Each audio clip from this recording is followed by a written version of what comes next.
খাও রাইত মধু মধু মিষ্টি রসমালাই মধু মধু মিষ্টি রসমালাই খায় সে স্কুল থেকে আইসে সে ওদিকে একটু চেহারাটা দেখাও মধু মধু রসমালাই খাওয়ার মধু মধু রসমালাই খায় স্কুল থেকে আসছে এখন সে ব্রেকফাস্ট করবে কি দিয়ে তো আম গুলিয়ে নিয়েছে আর রুটি দিয়ে খাবে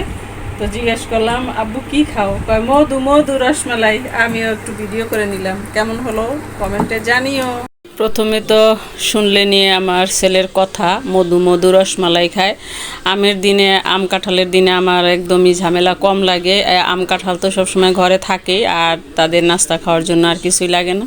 সে রুটি দিয়ে খাবে অন্যরাও তাই খেয়েছে আম দিয়ে রুটি খেয়ে নিয়েছে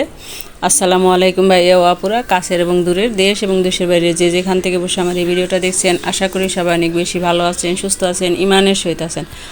আমিও আলহামদুলিল্লাহ আল্লাহর রহমতে সবাইকে নিয়ে অনেক ভালো আছি চলে আসলাম নতুন আর একটা ভিডিও নিয়ে আশা করি সবার কাছেই ভালো লাগবে তো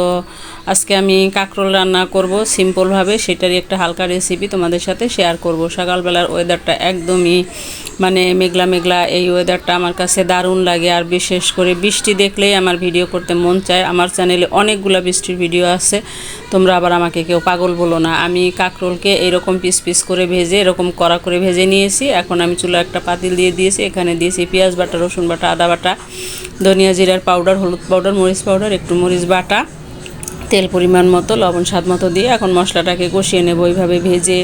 ওই যে সবুজ সবুজ দেখতেছো ওটা কিন্তু কাঁচামরিচের পেস্ট এইভাবে ভেজে কাঁকরোল রান্না করলে আমার কাছে খুবই ভালো লাগে আমাদের বাসার কেউ কাঁকরোল খেতে চায় না পছন্দই করে না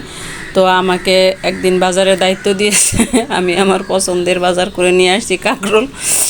তো খাইছে সবাই মানে অনেক আপত্তি করে নাই মোটামুটি হঠাৎ একদিন তো খেয়ে নিয়েছে সবাই আর আমার বড় ছেলেটা আবার অন্যরকম সব কিছুই খায় কিন্তু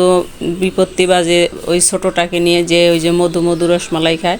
ওনার আবার খাবার নিয়ে খুবই বাছাবাছি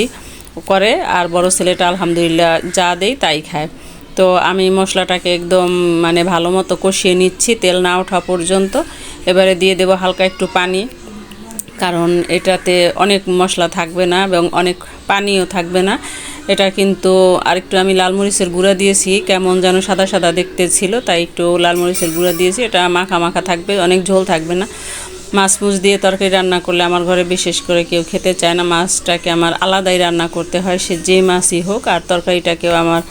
বিভিন্নভাবে বিভিন্ন টেকনিক নিয়ে রান্না করতে হয় কোন দিন কীভাবে কোনো দিন ভাজি কোনো দিন ভেজে রান্না এইভাবে এক একদিন একভাবে রান্না করে নিই তো ভিডিওটা আর বেশি লম্বা করব না ছোট্ট একটা ভিডিও এই যে কাঁকরোল রান্না শেষ ফিরে আসবো নতুন কোনো ভিডিও নিয়ে সে পর্যন্ত সবাই ভালো থাকবেন সুস্থ থাকবেন আমার এই রান্নার রেসিপিটা কেমন হয়েছে অবশ্যই কমেন্ট করে আপনার মূল্যবান মতামত জানিয়ে দিবেন ফিরে আসবো নতুন কোনো ভিডিও নিয়ে সে পর্যন্ত ভালো থাকবেন আল্লাহ হাফেজ